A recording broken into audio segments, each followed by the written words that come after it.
I'm a survivor of psychiatry myself. Um, I've been involved with the cross-disability movement first. I became part of the deaf community. I didn't go straight to psychosocial disability. Um, no one steered me in that direction until 2 years later.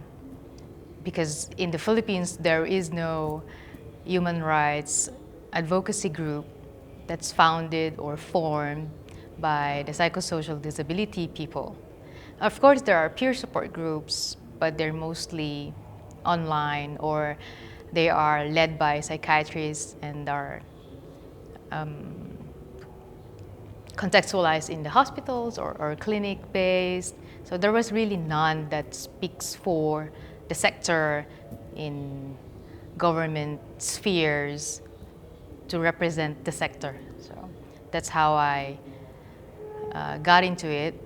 And then I joined Transforming Communities for Inclusion of Persons with Psychosocial Disabilities Asia in 2014. I was under I was a delegate of the Philippine Coalition on the UN CRPD at the time. Again, we had no organization for our sector in the country. But after the 2014 TCI Asia meeting, I vowed that I would establish one when I come home. And so that's what I did. And for the last 2 years, I have been advocating very, very actively and have been engaging with a lot of government stakeholders, conferences, and policy making interactions. So that's what I've been doing. Psychosocial disability is not just those who have been diagnosed or who have self-identified, because even with the different disability groups, you will always find a psychosocial aspect of their disability. So that gave me a good grounding, a good, very, very good platform. Although I still have to make a breakthrough with organizing, because although I have been placed in a very strategic position right now, because I would be talking to government officials and I'm giving an official space, so to speak, in their stakeholders consultations. They cannot just kick me out or ignore us. I still have yet to rally our peers under the banner of human rights advocacy, because most of them are not ready yet. I'm actually in a dilemma right now, not really in dilemma, but one of the dilemmas being presented is the sector has just found an identity as a sector based on their diagnosis. Like, we're together because we're bipolar, we're together because we're schizo, we're together because we're all mentally ill. And some would say, I'm proud to be bipolar, proud to be mentally ill. So you could see a sense of empowerment because they're coming together as a sector. But on the other hand, they're still anchored on the disease model. And when you're introducing human rights, it's still very new to them. But the good thing is, several of the leaders of the peer support groups online have started to acknowledge the promise, the potential of the human rights and disability perspective in terms of establishing our identity as a sector. Because you'd see the shift slowly in the sector from I'm a mentally ill, I'm a bipolar, to I'm a person with psychosocial disability. So that's a huge shift. Plus in the Philippines, there's also, because we have a person with disability card, which entitles us, it's a social protection mechanism for the government that gives us certain privileges such as discounts and exceptions and priority lanes and so on and so forth. And in the course of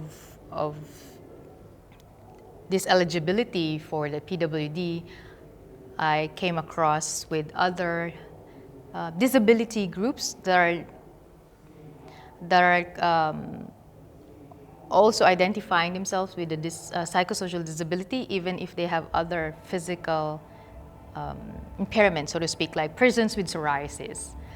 or the deaf community, or person with chronic illnesses now are coming under the psychosocial disability. Again, as well, the perspective of advocating within the sphere of cross-disability, I think it's a really good plus in pushing for the advocacy, because in lieu of vocal and public leaders from the sector, you have these more established groups, because they have established themselves for 10 years now, 15 years now, and you have them speaking together with you under the psychosocial disability banner. So that's a good thing.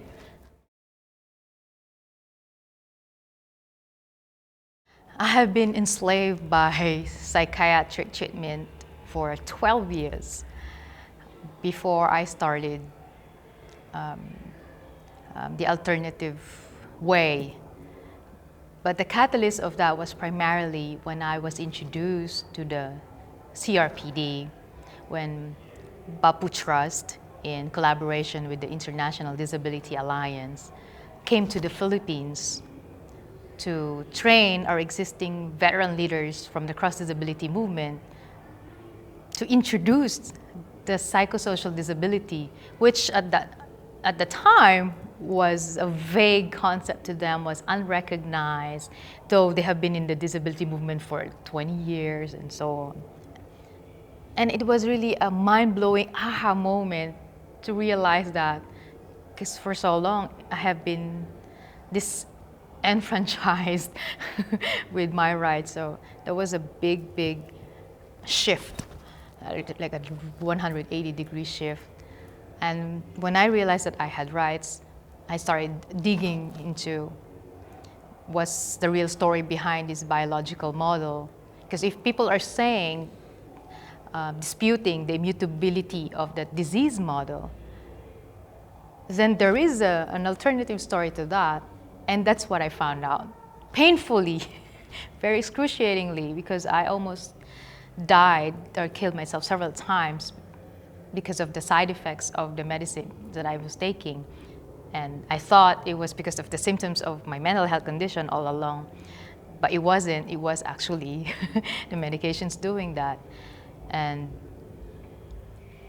I started getting off the meds slowly until ceased from them altogether and started doing alternative ways of recovery, from exercise and diet and animal support therapy and a lot of those things, and hypnotherapy, and I found that they have been working. But since that paradigm shift, I think it has an effect on the entirety of my well-being, because I have been liberated, and that positivity, that sense of freedom has really transformed me into an entirely different human person.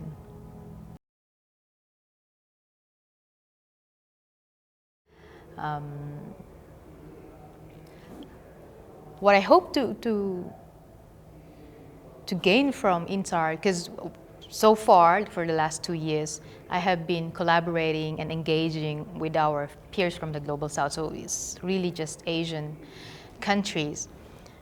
But because INTAR is a bigger platform, it's opening up a lot of aha moments, a lot of opportunities to learn that goes beyond our Asian context. So that's good. And another thing is, I have been a lone warrior in the Philippines.